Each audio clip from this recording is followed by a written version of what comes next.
स्वागत है। मैं हूं जया सिन्हा और शुरुआत करेंगे इस वक्त की खास खबरों के साथ।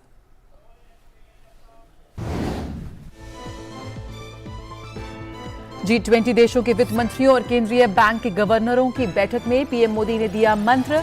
कहा, आर्थिक चुनौतियों से निपटने के लिए समावेशी एजेंडा बनाकर ही जीत सकते हैं दुनिया का भरोसा। वित्त मंत्री निर्मला सीतारमण की अध्यक्षता में शुरू हुई 2 दिन की बैठक। कृषि और सहकारिता पर होगा बजट वेबिनार। पीएम मोदी हितधारकों के साथ बजट घोषणाओं के कार्यान्वयन पर तालमेल के इरादे से करेंगे संवाद। मेघालय और नागालैंड में आज और चढ़ेगा चुनावी पारा। प्रधानमंत्री नरेंद्र मोदी करेंगे दोनों राज्यों में रैली। शिलांग में होगा रोड शो। बाकी दलों ने भी झोंकी ताकत।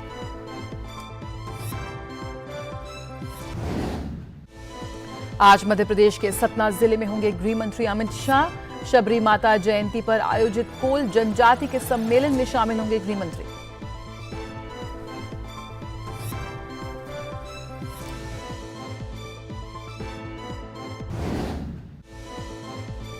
यूएनजीए में जम्मू कश्मीर का मुद्दा उठाने पर भारत ने पाकिस्तान को लगाई फटकार। उधर एशिया इकोनॉमिक डायलॉग में भी विदेश मंत्री एस जयशंकर ने पाकिस्तान को बताया आतंकवाद का पोषक। रूस यूक्रेन संघर्ष का 1 साल पूरा। संयुक्त राष्ट्र महासभा में पारित हुआ शांति प्रस्ताव। रूस ने दुश्मनी समाप्त करने और यूक्रेन से अपनी सेना वापस लेने का किया आह्वान। भारत का महिला T20 वर्ल्ड कप के फाइनल में पहुंचने का टूटा सपना। ऑस्ट्रेलिया ने सेमीफाइनल में टीम इंडिया को 5 रन से हराया। आज दूसरे सेमीफाइनल में इंग्लैंड और दक्षिण अफ्रीका की भिड़ंत।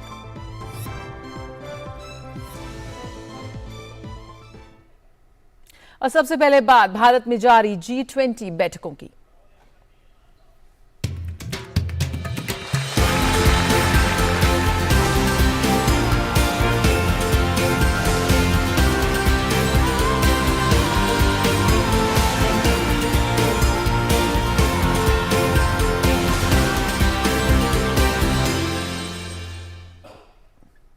भारत की प्रेसिडेंसी में इस बार G20 की बैठक हो रही है। आज बेंगलुरु में हो रही G20 देशों के वित्त मंत्रियों और केंद्रीय बैंक के गवर्नरों की बैठक में पीएम मोदी ने अपने विचार रखे और कई महत्वपूर्ण बातें कहीं। वीडियो कॉन्फ्रेंस के जरिए पीएम ने जोर देते हुए कहा कि आर्थिक चुनौतियों से निपटने के लिए समावेशी एजेंडा बनाकर ग्लोबल इकोनॉमिक लीडरशिप दुनिया का भरोसा जीत सकती है।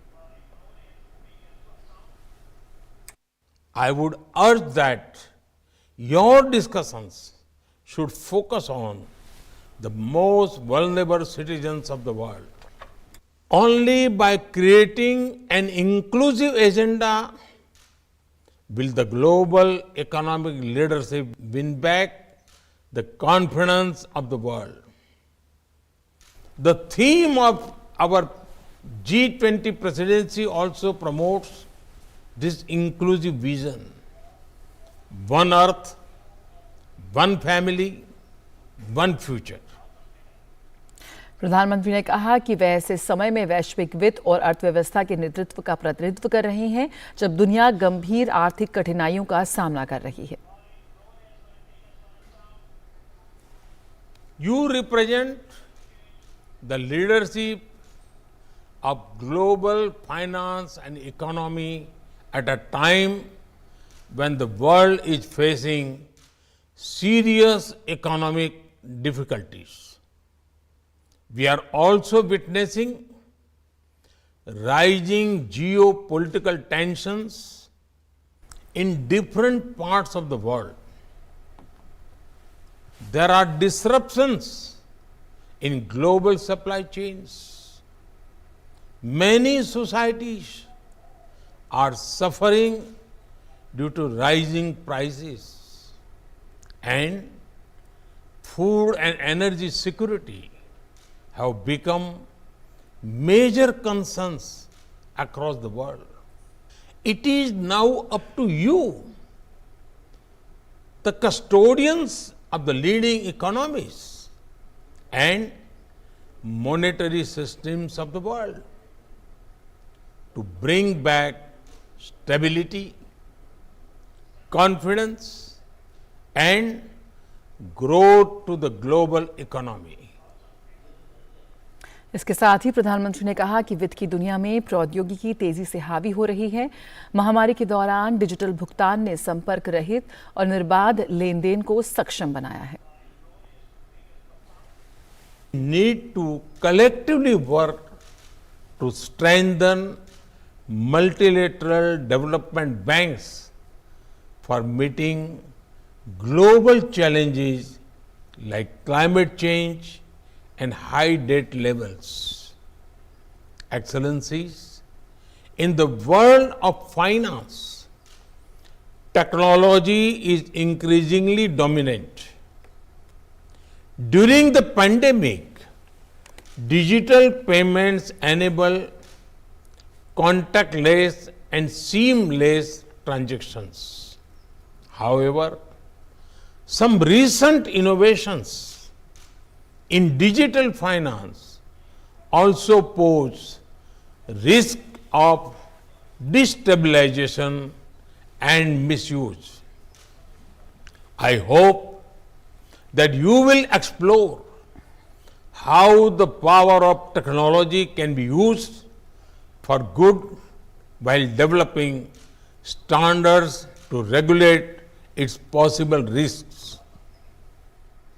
भारत की अध्यक्षता में G20 के वित्त मंत्रियों और केंद्रीय बैंकों के गवर्नरों की पहली बैठक आज से बेंगलुरु में शुरू हो गई है और बैठक के पहले दिन वित्त मंत्री ने कहा कि जरूरतमंद देशों की मदद पहली प्राथमिकता होनी चाहिए। इस बैठक में कुल 72 प्रतिनिधिमंडल शामिल होंगे।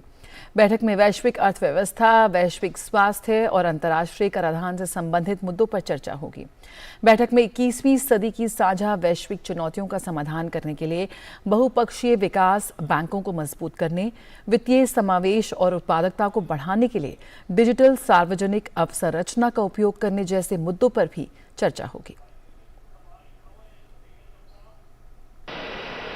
Supporting the countries most in need and reflecting the concerns and aspirations of developing countries will be central to our efforts.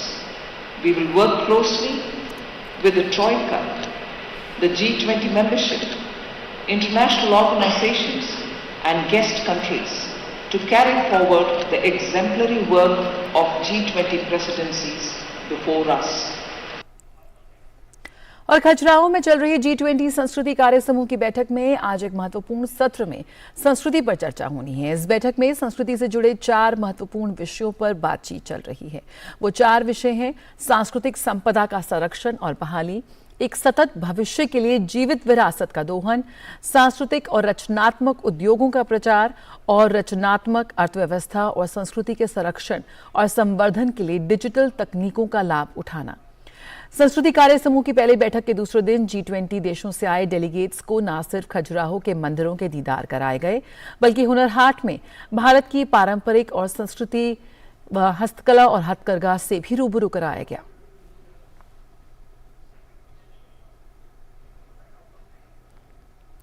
और खजुराहो में चल रही संस्कृति कार्य समूह की बैठक में विदेशों से लाई गई भारत की मूर्तियों को प्रदर्शित किया गया है। ये सभी मूर्तियां लोगों के आकर्षण का केंद्र बनी हुई हैं। प्रदर्शनी में ये भी बताया गया कि किस प्रकार इन मूर्तियों को भारत लाया गया। संवाददाता आदित्य श्रीवास्तव ने राष्ट्रीय संग्रहालय संस्थान के डीन मानवी सेठ से की खास बातचीत। पहली संस्कृति कार्य समूह की बैठक खजुराहो में चल रही है और भारत एक प्रदर्शनी के जरिए ये भी बताने की कोशिश इस बैठक में कर रहा है कि किस तरीके से अपने उन मूर्तियों को जो विदेशों में चली गई थी, कुछ लोग चोरी करके ले गए थे या लूट कर ले गए थे, वो जिस तरीके से भारत लेकर आया है वापस, उसकी व्यथा, उसकी कहानी भी जो है वो इस प्रदर्शनी के जरिए बताने की कोशिश की जा रही है। ये तमाम वो मूर्तियां हैं जो दूसरे देशों से भारत लाई गई हैं भारत सरकार के प्रयासों से, और ये बताती हैं भारत की समृद्ध विरासत को, भारत की समृद्ध संस्कृति को। हमारे साथ मानवी सेठ जी हैं, नेशनल म्यूजियम इंस्टीट्यूट की डीन है। मैम, एक बड़ी भव्य प्रदर्शनी है और बड़ी आकर्षण का केंद्र यहाँ पे लोगों का बनी हुई है, क्या बताने की कोशिश इस प्रदर्शनी के जरिए? ये प्रदर्शनी है रिपैट्रिएशन ऑफ कल्चरल ऑब्जेक्ट्स, सांस्कृतिक धरोहर का जो पुनरागमन है अपने देश में उसके बारे में। और ये रिपैट्रिएशन, पुनरागमन हर देश का सांस्कृतिक हक है। यहाँ पे 244 जो अभी तक भारत में सांस्कृतिक धरोहर आई हैं, उनमें से 25 के ज़रिए ये दिखाया जा रहा है कि इन कल्चरल ऑब्जेक्ट से, इस सांस्कृतिक धरोहर से लोगों में कैसे अपनी पहचान, अपनी संस्कृति से जुड़ने की इच्छा होती है। भारत कितना गंभीर है इस मुद्दे को लेकर, क्या ये भी बताने की कोशिश इस प्रदर्शनी के जरिए है हमारी, क्योंकि तमाम G20 देशों से डेलीगेट्स यहाँ पर पहुंचे हैं? भारत इस समय एक लीडरशिप रोल में है, संस्कृति में है, और ये प्रदर्शनी उसी लीडरशिप रोल को आगे बढ़ाती है। भारत में जब अभी तक जितना वापस आया वो, लेकिन बाकी जिन देशों में वापस गया है वो भी यहाँ पे डिजिटली दर्शाया गया है। डिजिटल की बात की, ये एग्जीबिशन पूरी तरीके से डिजिटल है। अपने इतिहास को, अपनी संस्कृति को सजाने संवारने में कैसे भारत डिजिटल तकनीक का इस्तेमाल कर रहा है? डिजिटली हमने जितनी भी कन्वेंशंस हैं, जितना भी डेटा है, उसको एक इंटरेस्टिंग तरीके से, एक रुचियात्मक तरीके से लोगों तक पहुंचाने की चेष्टा की है। डिजिटल डेटा के लिए भी ज़रूरी है, डिजिटल सेफगार्डिंग के लिए भी ज़रूरी है, और डिजिटल प्रदर्शन के लिए भी ज़रूरी है। डिजिटल डेटा होगा तो सेफगार्डिंग होगी, और उसको फिर हम और अच्छी तरीके से ऐसी प्रदर्शनियों द्वारा दिखा पाएंगे। हम आप नेशनल म्यूज़ियम इंस्टीट्यूट की डीन हैं और लंबे समय से इस क्षेत्र में काम कर रही हैं। ये मूर्तियाँ जो रखी हुई हैं, आपको लगता है भारत सरकार की या कोई भी सरकार की राजनीतिक इच्छा शक्ति बहुत महत्वपूर्ण होती है इस तरह की चीज़ों को वापस लाने में? राजनीतिक इच्छा शक्ति, ग्लोबल कॉपरेशन, सारे देशों की पहल, दोनों ही ज़रूरी होते हैं। बहुत बहुत धन्यवाद। मानवी सेठ जी हैं जो डीन है नेशनल म्यूज़ियम इंस्टीट्यूट की, बता रही थी कि ये प्रदर्शनी अपने आप में बहुत खास है, ये बताने में भी कि भारत किस तरीके से अपनी पुरातात्विक चीज़ों को सहेजने और संवारने पर काम कर रहा है, और न सिर्फ काम कर रहा है बल्कि कितना गंभीर है अपनी उन मूर्तियों को भी वापस लाने में जो भारत की हैं और भारत का इतिहास बताती हैं। कैमरामैन मनुदेव भारद्वाज के साथ आदित्य श्रीवास्तव, DD न्यूज़, खजुराहो। और खजुराहो से सीधे जुड़ रहे हैं हमारे साथ आदित्य। सीधे रुक करते हैं आदित्य का। आदित्य, हमारी संस्कृति से, मध्य प्रदेश की कलाओं से, तमाम चीज़ों से जो डेलीगेट्स हैं विश्व प्रसिद्ध से आए हैं, विश्व भर से वो रूबरू हो रहे हैं, लेकिन खास तौर पर जो संस्कृति है वो कितनी ज़्यादा एक पूरे देश को, उसके पर्यटन को, उसकी अर्थव्यवस्था को चलाने में महत्वपूर्ण है और एक वैश्विक पहचान बन चुकी है भारतीय संस्कृति। ऐसे तमाम मुद्दों पर भी खास तौर पर वहाँ पर चर्चा की जा रही है। तो आज की हाइलाइट्स क्या रहेगी, किस तरह से इन मीटिंग्स के जरिए और कला संस्कृति के मुजाहरे और उसकी विरासत को, समृद्ध विरासत को इन विदेशी डेलीगेट्स के सामने पेश कर क्या कुछ और कोशिश है यहाँ पर भारत की ओर से? जया, आपके सवालों के जवाब हम संस्कृति मंत्रालय के निदेशक हमारे साथ हैं विवेक गुप्ता जी की। आज जो अभी सत्र शुरू हुआ है अभी थोड़ी देर पहले, उसमें किन मुद्दों पर चर्चा हो रही है? हमारे साथ विवेक गुप्ता जी हैं। विवेक जी, थोड़ी देर पहले आज का लगभग देखा जाए तो कंक्लूडिंग दिन है आज, और महत्वपूर्ण सत्र शुरू हो चुका है। क्या वो विषय हैं जिन पर इस पहली कार्यसमूह की बैठक में चर्चा हो रही है? जी, इसमें हमारी 4 प्रायोरिटीज़ हैं, 4 विषय हैं जिन पे हमारा चर्चा हो रही है। पहला है protection and restitution of cultural property, दूसरा है हार्नेसिंग लिविंग हेरिटेज, फिर है creative economy, and last one है हमारा harnessing leveraging technology for betterment of culture. So ये 4 विषय है जिस पे सभी देश अपने अपनी तरफ से अपने विचार रखते हैं और फिर उस पर चर्चा होती है और एक कॉमन कंसेंसस बनाई जाती है। क्या ये माने कि इस बैठक में आज चूंकि लगभग अंतिम दिन है और इसके बाद आगे अगली 3 बैठकें और होनी है, एक नई दिशा मिलेगी इन विषयों से?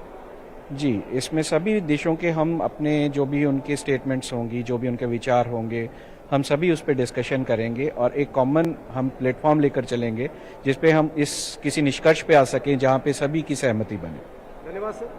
विवेक गुप्ता जी हमारे साथ थे, निदेशक हैं संस्कृति मंत्रालय में। और जया, जिस तरीके से ये 4 विषय हैं, इन तमाम चारों विषयों पर G20 देश भी चाहते हैं कि अपनी संस्कृति के संवर्धन और संरक्षण के लिए काम हो, और ये एक ऐसा प्लेटफॉर्म भी सिद्ध हो रहा है कि नवाचारों को साझा करने की बात की जाए या फिर उन अच्छे प्रयासों को साझा करने की बात की जाए जो पिछले कुछ हाल के दिनों में संस्कृति के क्षेत्र में ये तमाम G20 देशों ने उठाए हैं।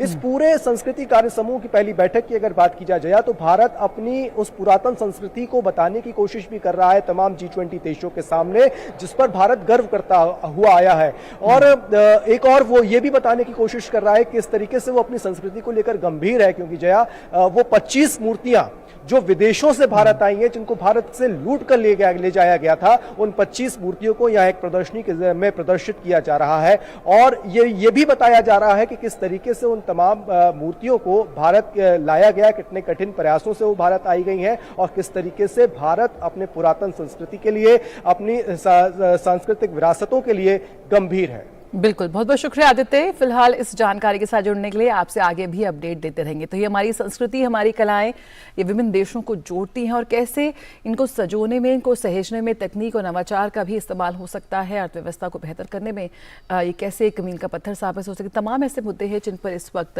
लगातार चर्चाएं चल रही है खजुराहो में चल रही बैठकों में। और G20 देशों की बेंगलुरु और खजुराहो में चल रही बैठकों में और क्या कुछ है खास, आइए उस पर एक नजर डालते हैं। G20 वित्त ट्रैक के तहत महत्वपूर्ण वित्त मंत्री और केंद्रीय बैंक गवर्नर की बैठक से पहले वित्त मंत्री निर्मला सीतारमण ने बेंगलुरु में डिजिटल पब्लिक इंफ्रास्ट्रक्चर पर एक उच्च स्तरीय संगोष्ठी में हिस्सा लिया।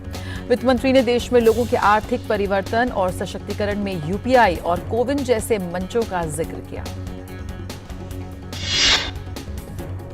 बेंगलुरु में डिजिटल पब्लिक इंफ्रास्ट्रक्चर संगोष्ठी में इंडोनेशिया के वित्त मंत्री डॉक्टर मुलानी इंद्रावती, IMF के प्रबंध निदेशक क्रिस्टलिना जॉर्जीवा और इन्फोसिस के अध्यक्ष नंदन नीलेकर्णी सहित अन्य देशों के गणमान्य प्रतिनिधियों ने हिस्सा लिया। संगोष्ठी में समावेशी विकास, लचीलापन और नवाचार पर गहन चर्चा हुई। वित्त और केंद्रीय बैंक के उप प्रतिनिधियों की बैठक के दूसरे दिन की शुरुआत क्रिप्टो संपत्तियों पर नीतिगत आम सहमति और सीमा पार भुगतान व्यवस्था को बढ़ाने के लिए राष्ट्रीय भुगतान प्रणाली का लाभ उठाने पर चर्चा के साथ हुई। डिजिटल पेमेंट आर्किटेक्चर पर चर्चा के दौरान UAE, Thailand, Indonesia, Argentina, Mauritius समेत कई देशों ने भारत के UPI पेमेंट सिस्टम में दिलचस्पी दिखाई। वित्त मंत्री निर्मला सीतारमण ने बेंगलुरु में अपनी अमेरिकी समकक्ष जेनेट येलेन से G20 फाइनेंस ट्रैक की प्राथमिकताओं पर चर्चा की।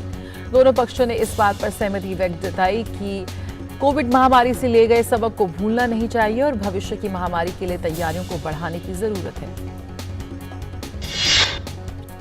इटली के वित्त मंत्री ने 2023 में सफल G20 इंडिया प्रेसिडेंसी के लिए अपना पूर्ण समर्थन व्यक्त किया है। वित्त मंत्री निर्मला सीतारमण से मुलाकात में इतालवी समकक्ष जियान कार्लो ने यह संकेत भी दिया कि इटली ग्लोबल नॉर्थ और ग्लोबल साउथ के बीच सेतु बना रहेगा। खजुराहो में चुनिंदा उदाहरणों के माध्यम से सांस्कृतिक संपत्ति की वापसी की भावना, आवश्यकता और भविष्य को दिखाने के उद्देश्य से रीएट ड्रेस रिटर्न ऑफ ट्रेजर्स प्रदर्शनी लगाई गई है। ये प्रदर्शनी होलोग्राम सहित नई टेक्नोलॉजी की सहायता से खजाने को वापस लाने वाले विभिन्न पहलुओं और चुनौतियों पर रोशनी डालती है। खजुराहो में G20 प्रतिनिधियों के लिए खजुराहो नृत्य महोत्सव सहित कई सांस्कृतिक कार्यक्रमों का आयोजन भी किया जा रहा है। यहाँ की विशेष की संस्कृति, धरोहर, परंपराओं, रीति रिवाजों और खान पान से भी रूबरू होने का उन्हें बेहतरीन मौका मिल रहा है। संस्कृति कार्य समूह की पहली बैठक के दूसरे दिन G20 देशों से आए डेलीगेट्स को न सिर्फ खजुराहो के मंदिरों के दीदार करवाए गए, बल्कि हुनर हाट में भारत की पारंपरिक और सांस्कृतिक हस्तकला और हथकरघा से भी उन्हें रूबरू कराया गया।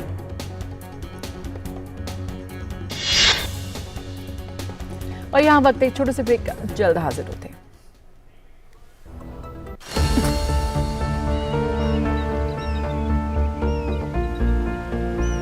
जो बनकर मेरा हमसफर आएगा, सिर्फ उसी को फर्क नजर आएगा। शुरू करो, डालो बुनियाद, घर महल नजर आएगा।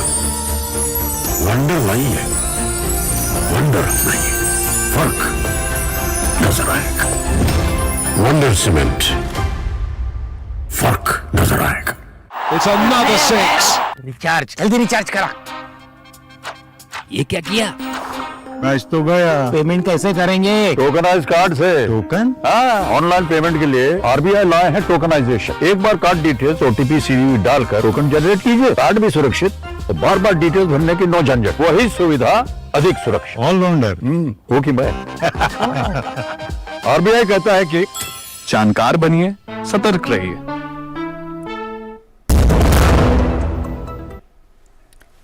ब्रेक के बाद स्वागत है। प्रधानमंत्री नरेंद्र मोदी आज कृषि और सहकारिता पर बजट प्रस्ताव के बाद वेबिनार को संबोधित करेंगे। वेबिनार की कल शुरुआत की गई थी और ये 11 मार्च तक चलेगा। ये वेबिनार विभिन्न मंत्रालयों और विभागों द्वारा केंद्रीय बजट 2023-24 में उल्लेख की गई सप्तऋषि प्राथमिकताओं पर आधारित होंगे।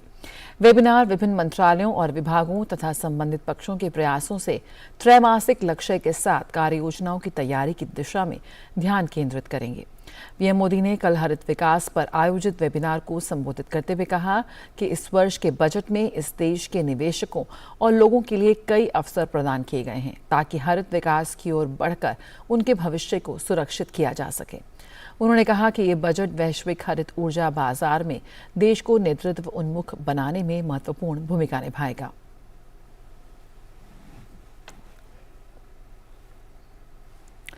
मेघालय और नागालैंड में चुनाव प्रचार का आखिरी दौर चल रहा है। सभी राजनीतिक दल यहां जोर शोर से अपनी पार्टी और अपने प्रत्याशियों के लिए प्रचार में जुटे हैं।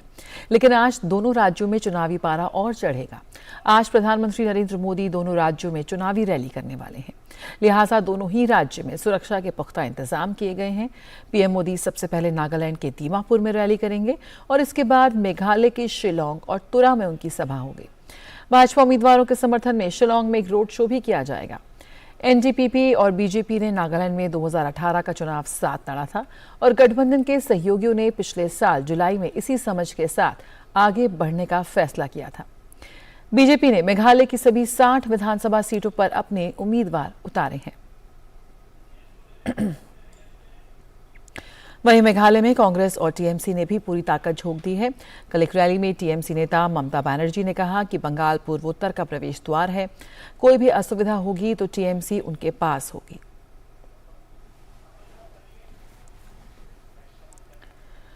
और मेघालय से तुरा से संवाददाता रमा त्यागी हमारे साथ जुड़ रही हैं। सीधे रुख करेंगे तुरा का और बात करते हैं रमा से। रमा, इस वक्त जो कह सकते हैं चुनावी पारा अपने चरम पर है, ताबड़तोड़ रैलियों का दौर जारी है, तमाम स्टार प्रचारक इस वक्त मैदान में है अपनी अपनी पार्टी के लेकर और आज प्रधानमंत्री भी तुरा में एक रैली को संबोधित कर रहे हैं। खासी भीड़ जुटेगी प्रधानमंत्री को सुनने के लिए। अगर हम बात करें चुनावी पारी की तो किस तरह से इस वक्त वहां पर उत्साह है वोटर्स के बीच भी इस पूरे चुनावी माहौल को लेकर? देखिए जया, जिस तरह से आपने बताया है कि चुनावी पारा चरम पर है, तो चुनावी पारा बिल्कुल चरम पर ही है इस वक्त और तमाम पार्टियों के जो स्टार प्रचारक हैं वो प्रचार में जुटे हुए हैं। पूरी ताकत उन्होंने झोंक दी है। बीजेपी की अगर बात करें तो यहाँ पर जेपी नड्डा, गृह मंत्री अमित शाह और तमाम बड़े नेताओं के साथ प्रधानमंत्री की आज जो है वो यहाँ पर रैली है। अगर तुरा की बात करें तो जनसभा है और शिलांग में भी प्रधानमंत्री की जनसभा और रोड शो है। तो अपने आप में बेहद महत्वपूर्ण, बेहद उत्साह जो है बीजेपी में भी इस बार यहाँ पर दिखाई दे रहा है। और अगर लोगों के उत्साह की बात करें तो मतदान के प्रति तो यहाँ के मतदाता जागरूक हैं ही। इस तरह से चुनाव बिल्कुल अलग परिदृश्य हो रहा है। सभी दलों ने बिना किसी अलायंस के सभी दल चुनाव मैदान में उतरे हैं। उसे लेकर भी बड़ी उत्सुकता भी है और उसे लेकर कयासबाजी का दौर भी गर्म है और उसे लेकर जो उत्साह भी है, क्योंकि अगर मैनिफेस्टो देखेंगे तमाम दलों के तो सभी को फोकस किया गया है, युवाओं को फोकस किया गया है, महिलाओं को फोकस किया गया है। यहाँ पर भ्रष्टाचार बनाम विकास की बात जो है सभी दल उठा रहे हैं। बीजेपी ने पुरजोर तरीके से इसे उठाया है और कहा है कि जिस तरह से लगातार यहाँ पर विकास की बात की जा रही है लेकिन विकास को बड़ा आघात भ्रष्टाचार के जरिए लगा है, तो बीजेपी ने इसे अपना प्रमुख आधार बनाया है। प्रधानमंत्री की अगर हम जनसभा की बात करते हैं, प्रधानमंत्री की रैली की बात करते हैं तो लोग बहुत उत्सुक हैं। यहाँ पर बहुत उत्सुकता है प्रधानमंत्री की रैली के प्रति, काफी उत्साह भी लोगों में है। और सभी लोगों का जब हमने यहाँ पर बात की थी तो उनका कहना था कि पूर्वोत्तर को लेकर जिस तरह से केंद्र सरकार इस बार जो है बेहद तत्पर दिखाई दे रही है, चाहे कनेक्टिविटी की बात हो, चाहे यहाँ पर विकास परियोजनाओं की बात हो, महिलाओं को जो योजनाओं का लाभ देश भर में मिल रहा है, जो यहाँ की महिलाएं हैं उनका कहना है कि वो भी उस लाभ को प्राप्त करना चाहती हैं और वो जो है फायदा उनको नहीं मिला है, वो भी चाहते हैं कि केंद्र की जो भी योजनाएं हैं उनका लाभ मिले। बीजेपी की बात करें तो भ्रष्टाचार के साथ साथ बीजेपी ने ये कहा है कि डिवाइन प्राइम योजना जो है वो यहाँ पर लागू की जाएगी। यहाँ पर विकास के लिए यहाँ पर जो आधारभूत ढांचे का विकास है वो किया जाएगा। मेडिकल कॉलेज नहीं है, गृह मंत्री अमित शाह आए थे तो उन्होंने कहा था कि 2 मेडिकल कॉलेज की पिछली सरकार में उन्होंने प्रस्तावना की थी लेकिन एक भी नहीं बन पाया। तो इसीलिए बीजेपी इसी आधार पर सभी 60 सीटों पर यहाँ पर लोगों से वोट मांग रही है कि अगर बीजेपी यहाँ पर प्रचंड बहुमत के साथ आती है तो जो विकास योजनाएं हैं, जो डबल इंजन की सरकार है, जो काम यहाँ पर नहीं हो पाए हैं, केंद्र से जो लाभ पहुंच रहा है वो यहाँ पर पर इम्प्लीमेंट नहीं हो पाया है तो उसे वो यहाँ पर लागू करेंगे। महिला प्रधान समाज यहाँ पर है तो महिलाओं से संबंधित बहुत सी ऐसी योजनाएं हैं जिसका लाभ यहाँ पर महिलाएं लेना चाहती हैं। मुख्य धारा में आकर घरों की जिम्मेदारी तो उनके कंधों पर ज्यादा होती है, लेकिन अब वो भी बाहर निकल रही हैं, डिफरेंट प्लेटफॉर्म्स जो हैं उन्हें अवेल कर रही हैं। वो चाहती हैं कि और भी प्लेटफॉर्म्स उनके लिए खुलें। बच्चों की शिक्षा है, चिकित्सा है, यहाँ पर जो उज्जवल भविष्य है, यहाँ पर जो निवेश के अवसर हैं, क्योंकि अगर नेचुरल रिसोर्सेज यहाँ पर देखते हैं वो प्रचुर मात्रा में है तो उनका लाभ यहाँ पर लोगों को पूरी तरह से पहुंचे, उसके लिए जो है यहाँ पर लोग बेहद उत्सुक है। तो जिसे कह सकते हैं कि एक विकास की जो मांग है, एक विकास की जो आशा है वो सभी की आंखों में दिखती है यहाँ पर। और इसी को लेकर जो प्रधानमंत्री की जनसभा है, सभी लोगों को बेहद उत्साह है कि बीजेपी का मैनिफेस्टो यहाँ पर जारी हुआ है। संकल्प पत्र में तमाम जो है बातें की गई हैं, विशेषकर महिलाओं के लिए अगर हम बात करते हैं तो उसमें काफी फोकस किया गया है। युवाओं की भी बात की गई है, आधारभूत इंफ्रास्ट्रक्चर की भी बात की गई है। लेकिन प्रधानमंत्री स्वयं जब अपने मुंह से वो वादा करते हैं तो लोगों का जो विश्वास होता है वो दोगुना हो जाता है। तो उसे लेकर काफी उत्साह है। जो स्टेट बीजेपी के कार्यकर्ता हैं उनमें एक नई जान दिखाई दे रही है। तो बेहद उत्साह पूर्वक और इस रैली से जो चुनावी प्रचार के हम चरम पर पहुंचने की बात कह रहे हैं, जो सियासी पारा जो हम गर्म होने की बात कर रहे हैं, वो और ज्यादा उबाल खाता हुआ नजर आएगा। जया बिल्कुल, तो रोड शो है, रैली है और तमाम पॉलिटिकल पार्टीज इस वक्त ने अपनी पूरी ताकत झोंकी है और सबका मकसद एक ही है, हर एक वोटर से संपर्क साधना, वोटरों से जुड़ना और उनको लुभाना। बिल्कुल देखते हैं 27 फरवरी को इन तमाम लीडर्स की किस्मत का फैसला ईवीएम बंद होगा। बहुत बहुत शुक्रिया रमा, फिलहाल इस जानकारी के साथ जुड़ने के लिए। आपसे हम आगे भी संपर्क करते रहेंगे। तो 27 फरवरी को होगी वोटिंग और तमाम जितने भी वोटर्स हैं अपने जिम्मेदारी को निभाएं और जाएं और वोट जरूर करें। रुकेंगे एक छोटे से ब्रेक के लिए, जल्द हाजिर होते हैं।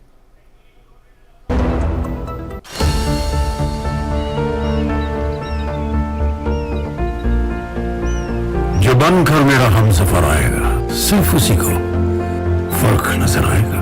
शुरू करो, डालो बुनियाद, घर महल नजर आएगा। वंडर नहीं है, वंडर नहीं, फर्क नजर आएगा। वंडर सीमेंट, फर्क नजर आएगा।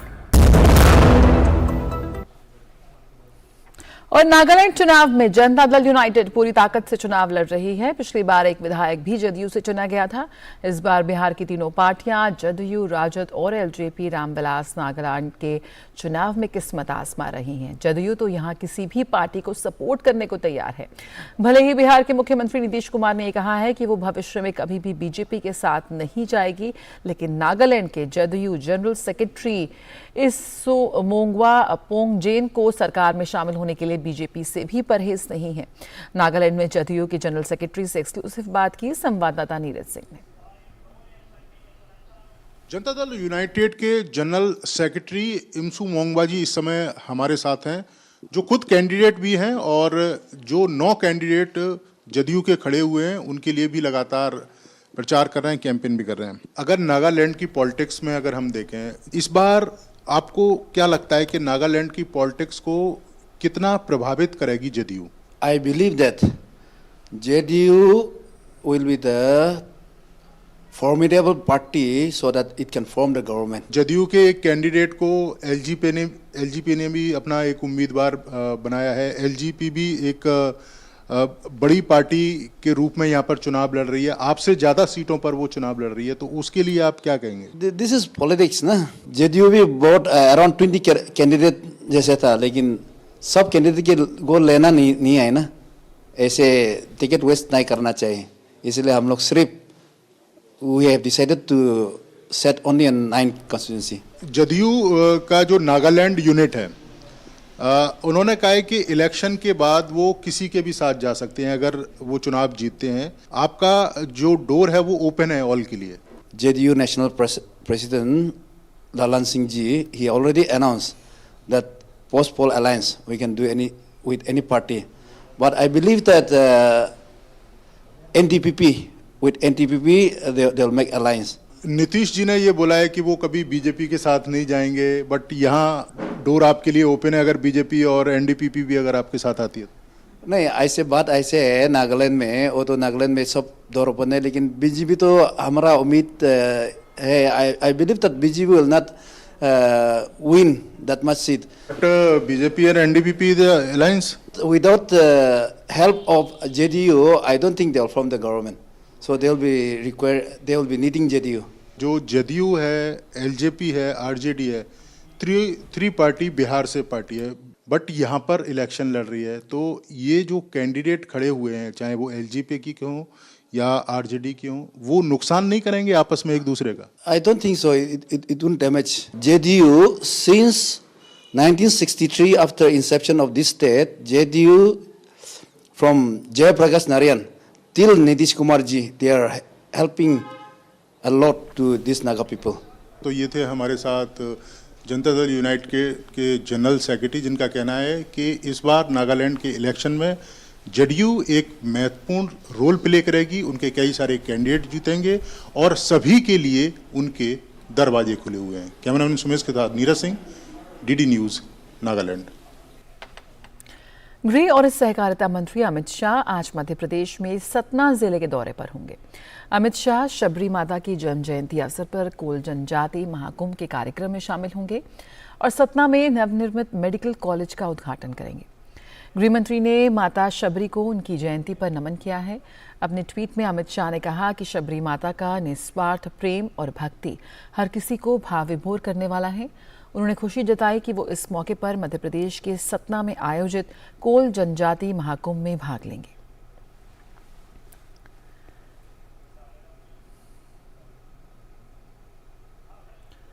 कोल जनजाति मध्य प्रदेश की तीसरी सबसे बड़ी अनुसूचित जनजाति है। मध्य प्रदेश में कोल जनजाति की 10 लाख से भी ज्यादा जनसंख्या मुख्य रूप से रीवा, सतना, शहडोल, सीधी, पन्ना एवं सिंगरौली जिलों में पाई जाती है। मध्य प्रदेश की जनजातीय विरासत के इस अहम हिस्से कोल जनजाति के महत्व को सेलिब्रेट करने के लिए सतना में कोल जनजाति महाकुंभ मनाया जा रहा है। महाकुंभ में केंद्रीय गृह मंत्री अमित शाह और मुख्यमंत्री शिवराज सिंह चौहान हिस्सा लेंगे। महाकुंभ में कोल जनजाति और स्थानीय लोगों को कई सौगातें मिलेंगी। और आइए देश में क्या कुछ और हो रहा है खास, एक नजर डालते हैं फटाफट अंदाज में।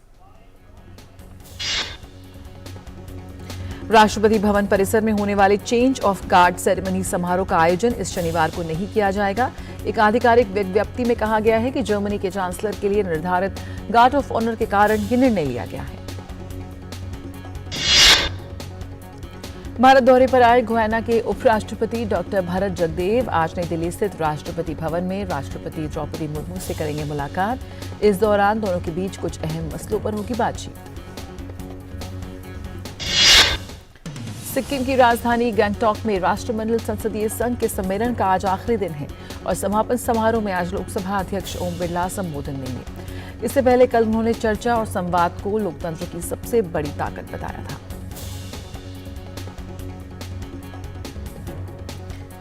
और यहाँ वक्त है एक छोटे से ब्रेक का, जल्द हाजिर होते हैं।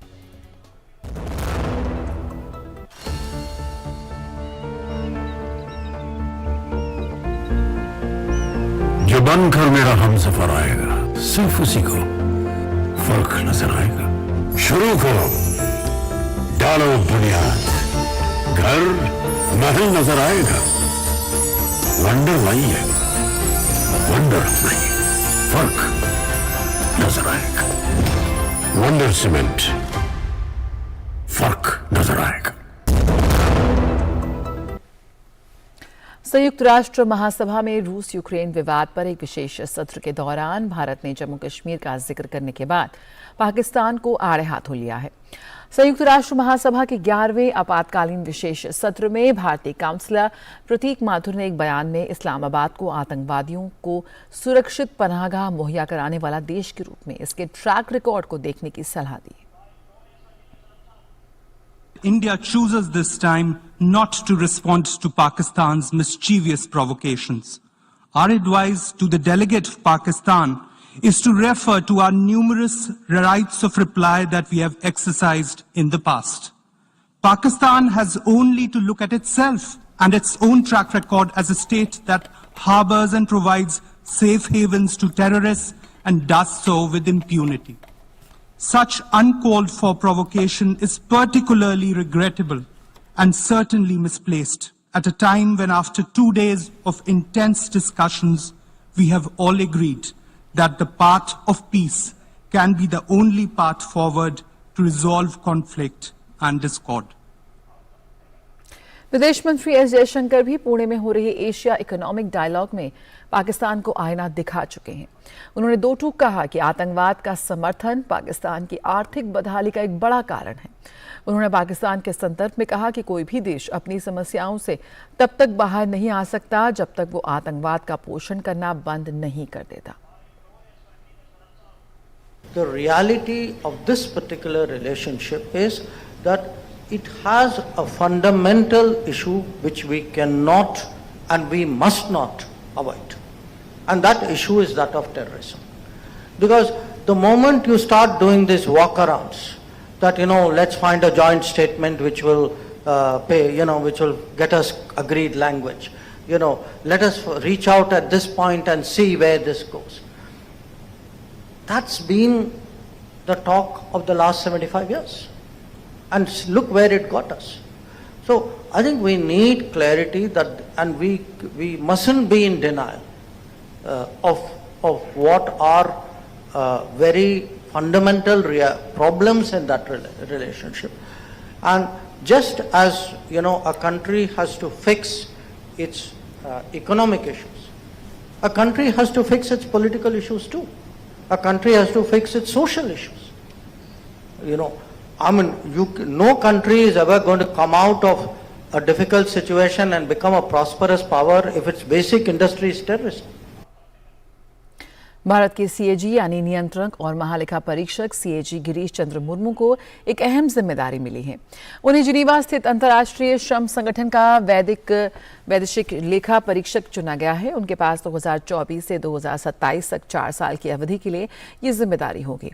अंतर्राष्ट्रीय श्रम संगठन ने तकनीकी अनुभव और अन्य मानदंडों के आधार पर भारत, कनाडा और ब्रिटेन के शीर्ष लेखा परीक्षक संस्थानों को तकनीकी प्रस्तुतियों के लिए चुना था। भारत के सीएजी की 3 सदस्यीय टीम ने जिनेवा में संगठन के 3 पक्षों के चयन पैनल के सामने अपनी विशेषताओं, दृष्टिकोण, कौशल और अंतर्राष्ट्रीय संगठनों के ऑडिटिंग के दीर्घ अनुभव को पेश किया। रूस यूक्रेन में चल रहा संघर्ष किस मोड़ पर जाकर खत्म होगा, अभी किसी के लिए ये कह पाना मुमकिन नहीं है। दोनों देशों के बीच युद्ध के आज 1 साल पूरे हो गए हैं। पिछले साल 24 फरवरी को इस जंग की शुरुआत हुई थी। 23 फरवरी 2022 तक यानी 23 फरवरी तक यूक्रेन के लगभग सभी इलाकों पर वहां की सरकार का नियंत्रण था। लेकिन 1 साल में रोज की जंग ने दोनों देशों के हालात काफी खराब कर दिए हैं। लाखों जिंदगियां तबाह हो गई हैं। संयुक्त राष्ट्र महासभा ने यूक्रेन में व्यापक, न्याय संगत और स्थायी शांति तक पहुंचने की जरूरत पर प्रस्ताव पारित किया है। इसमें रूस से दुश्मनी खत्म करने और यूक्रेन से अपनी सेना वापस लेने का आह्वान किया गया है। 141 सदस्यों ने प्रस्ताव के पक्ष में मतदान किया, जबकि 7 सदस्यों ने इसका विरोध किया। भारत सहित 32 सदस्यों ने मतदान में भाग नहीं लिया। भारत की स्थायी प्रतिनिधि रुचिरा कंबोज ने कहा कि भारत यूक्रेन की स्थिति को लेकर चिंतित है। संघर्ष के कारण अनगिनत लोगों की जान चली गई और लाखों लोग बेघर हो गए। कंबोज ने कहा कि नागरिक प्रतिष्ठानों पर हमले बेहद चिंताजनक हैं। संयुक्त राष्ट्र में भारत की स्थायी प्रतिनिधि ने कहा कि भारत संयुक्त राष्ट्र चार्टर के सिद्धांतों का पालन करता है और वे हमेशा बातचीत और कूटनीति को ही एकमात्र रास्ता मानता है। The overall objective of today's resolution, seeking a comprehensive, just and lasting peace in line with the UN Charter, is understandable. We also note the emphasis on increasing support by member states for diplomatic efforts to achieve peace. India remains steadfastly committed to multilateralism and upholds the principles of the UN Charter. We will always call for dialogue and diplomacy as the only viable way out. While we take note of the stated objectives of today's resolution, given its inherent limitations in reaching our desired goal of securing lasting peace, we are constrained to abstain. Thank you. और दुनिया भर की कुछ और खबरें देख लेते हैं। इंडोनेशिया के तोबेलो में भूकंप के तेज झटके महसूस किए गए। यूएस जियोलॉजिकल सर्वे ने बताया कि आज सुबह तोबेलो में भूकंप आया, जिसकी तीव्रता 6.3 मापी गई। भूकंप का केंद्र इंडोनेशिया से 177 किलोमीटर उत्तर में था। फिलहाल भूकंप से नुकसान की खबर नहीं है। यूक्रेन के सैनिकों ने कहा कि वे बखमुत शहर को नहीं छोड़ सकते। बखमुत शहर पर रूसी सैनिक लगातार गोलीबारी कर रहे हैं। रूस की सेना बखमुत शहर पर कब्जा करने के लिए तेजी से आगे बढ़ रही है। यूक्रेनी सेना ने कहा कि सेना ने पिछले 24 घंटों में पूर्वोत्तर और पूर्व में 90 रूसी हमलों को नाकाम किया है।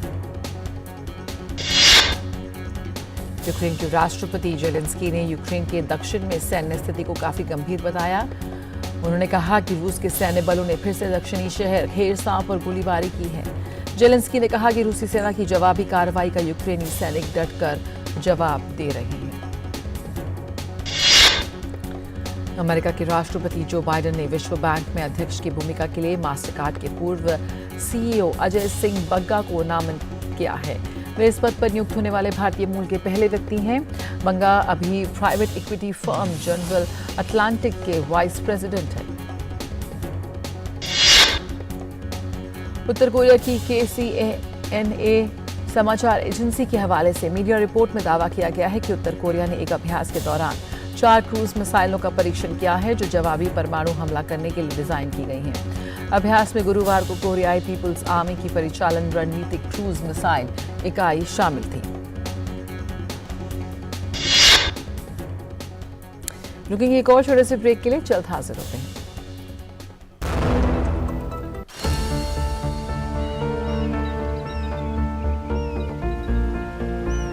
जो बनकर मेरा हमसफर आएगा, सिर्फ उसी को फर्क नजर आएगा। शुरू करो, डालो बुनियाद, घर महल नजर आएगा।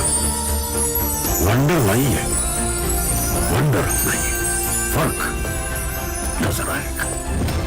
वंडर सीमेंट, फर्क नजर आएगा। और अब बात करेंगे वाराणसी की, जहां भारतीय सब्जी अनुसंधान संस्थान के कृषि वैज्ञानिकों के साथ साथ किसानों और कृषि क्षेत्र में काम करने वाले एंटरप्रेन्योर्स को भी समय समय पर प्रशिक्षण देता रहता है। देखते हैं महाराष्ट्र के कृषि एंटरप्रेन्योर वेदांत से संवाददाता हरिकेश बहादुर की खास बातचीत। सर्टिफाइड फार्म एडवाइजर ट्रेनिंग का आयोजन किया है अखिल भारतीय सब्जी अनुसंधान संस्थान वाराणसी ने। इसमें वेदांत आए हैं जो महाराष्ट्र से हैं, एंटरप्रेन्योर हैं और जैविक खेती के लिए लोगों को प्रेरित भी करते हैं और उनको उत्पादन करना भी सिखाते हैं। यहाँ क्या सीखा और आपकी खेती से कितना अंतर है? जी, यहाँ पे वेजिटेबल का रिसर्च स्टेशन है, तो यहाँ पे जैसे कि हम ऑर्गेनिक तो पहले से करते हैं, पर यहाँ पे आके हमें अलग अलग सी वैरायटी पता चली, नहीं तो जो डिफरेंट टेक्नोलॉजीज है कि जो फार्म यील्ड को और इंक्रीज कर सके। फार्मर्स आज ऑर्गेनिक के लिए बहुत ही कतराते हैं कि हमें नहीं करना है, क्योंकि केमिकल्स इजीली मिल जाते हैं, सस्ते में मिल जाते हैं। पर यहाँ के कुछ मॉडल्स हैं, उनमें हमें पता चला कि ऑर्गेनिक फार्मिंग भी उतना बेनिफिशियल है। जैसे कि कुछ माइक्रोब्स रहते हैं सॉइल में, नहीं तो कुछ प्लांट ग्रोथ रेगुलेटर्स रहते हैं जिनके बारे में फार्मर्स को पता नहीं रहता।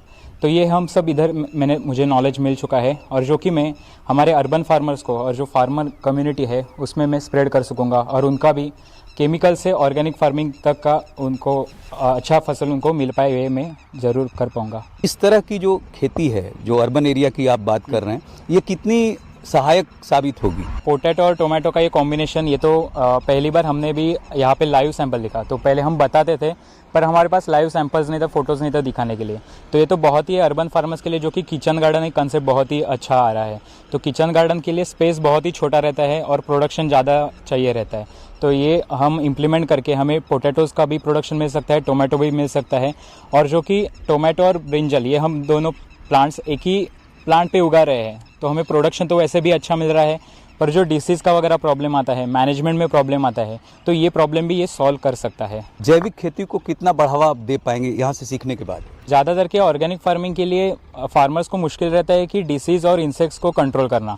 तो ये जो टेक्निक्स है, नहीं तो जो वैरायटीज़ जो डेवलप हुए हैं, ये तो बहुत ही असरदार होने वाली है कि जो नए हमें फॉर्मुलेशंस पता चले हैं कि जो और केमिकल्स का इस्तेमाल पूरा ही ज़ीरो करके हम ऑर्गेनिक की तरफ जा सकते हैं। यहाँ पे सीखने के बाद वेदांत को लगता है कि 5 से 10 गुना तक का ग्रोथ जैविक खेती में की जा सकती है, और ऐसा ही मानना है यहाँ के सांसद और देश के प्रधानमंत्री का कि हम अगर उत्पाद बढ़ा पाएंगे अपने किसानों का तो उनकी आय भी बढ़ा पाएंगे।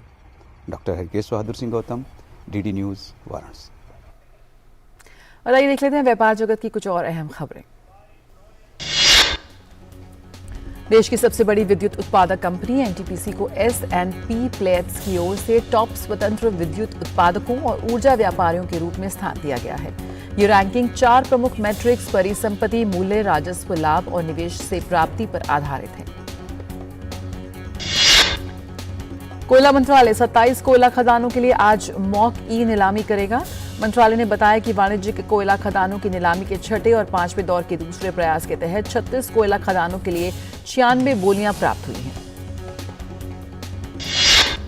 1.6 लाख से भी अधिक हवाई यात्रियों ने डीजी यात्रा का उपयोग किया है। डीजी यात्रा के कुल ऐप उपयोगकर्ताओं की संख्या 4,22,000 को पार कर गई है। पहले चरण में देश के 3 एयरपोर्ट पर डीजी यात्रा की शुरुआत की गई। डीजी यात्रा एक बायोमेट्रिक बोर्डिंग सिस्टम है जिसमें चेहरे की पहचान तकनीक का उपयोग किया जाता है ताकि एयरपोर्ट पर यात्रियों को परेशानी न हो। इलेक्ट्रॉनिक्स और आईटी राज्य मंत्री राजीव चंद्रशेखर बेंगलुरु में दूसरा Semicon India future design road show करेंगे लॉन्च। इसका उद्देश्य स्टार्टअप भविष्य के नवाचारों, वैश्विक और भारतीय सेमीकंडक्टर निर्माताओं को भारत की सेमीकंडक्टर क्षेत्र में निवेश के लिए प्रोत्साहित करना है।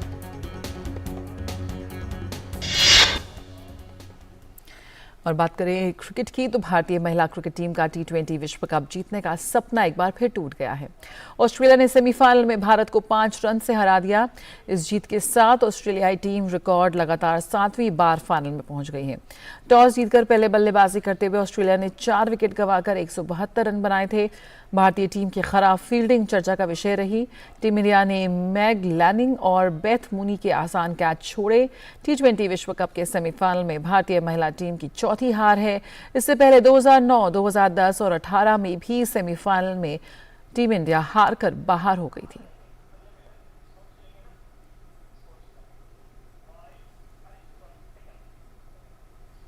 और खेल जगत की कुछ और खबरें जल्दी।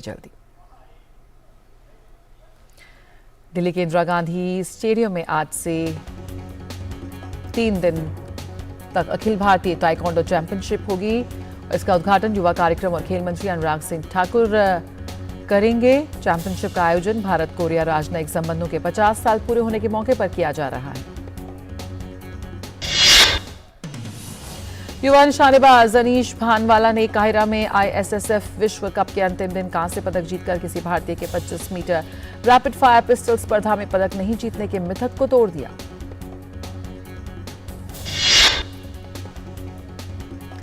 मलेशिया में आयोजित हुई 14वीं एशियन लॉन बॉल्स चैंपियनशिप में भारतीय महिला टीम ने स्वर्ण पदक जीत लिया है। भारतीय टीम का फाइनल में मुकाबला मलेशिया से था। भारत ने मलेशिया को 17-16 से पराजित किया। मैनचेस्टर यूनाइटेड ने बार्सिलोना को यूरोपा लीग के नॉकआउट मुकाबले में हराकर प्रतियोगिता से बाहर कर दिया है। देर रात खेले गए दूसरे लेग में मैन यू ने बार्सिलोना को 2-1 से मात दी, जबकि दोनों लेग को मिलाकर एग्रीगेट स्कोर के आधार पर बार्सिलोना 3-4 के अंतर से हारा। स्पेन के दिग्गज फुटबॉल खिलाड़ी सर्जियो रामोस ने अंतर्राष्ट्रीय फुटबॉल को अलविदा कह दिया है। रामोस स्पेन की 2010 विश्व कप विजेता टीम का हिस्सा थे। गौरतलब है कि 36 वर्षीय पेरिस सेंट जर्मन डिफेंडर 180 उपस्थिति के साथ स्पेन के अब तक के सबसे ज्यादा मैच खेलने वाले खिलाड़ी हैं। इंग्लैंड के गोलकीपर जॉर्डन पिकफोर्ड ने एवर्टन के साथ एक नई डील पर सहमति जताई है। 28 वर्षीय पिकफोर्ड का अनुबंध एवर्टन के साथ इस साल समाप्त होने वाला था और उनकी टॉटनहैम हॉटस्पर के साथ जुड़ने की खबरें आ रही थी। ब्रिटेन के एंडी मरे कतर ओपन के सेमीफाइनल में पहुंच गए हैं। मरे ने अलेक्जेंडर मुलर को 4-6, 6-1, 6-2 से हराया। एंडी जून के बाद से अपने पहले ATP सेमीफाइनल में वो पहुंचे हैं। डेनियल मेदवेदेव ने भी कतर ओपन के सेमीफाइनल में जगह बना ली है। क्वार्टर फाइनल मैच में मेदवेदेव ने ऑस्ट्रेलिया के क्रिस्टोफर ओकुनेल को हराया। Hubert Hurkacz open province 13 quarter final में पहुंच जगह बना ली है। गुरुवार को खेले गए मुकाबले में ह्यूबर्ट ने 21 वर्षीय स्विस खिलाड़ी रियाडी को हराया।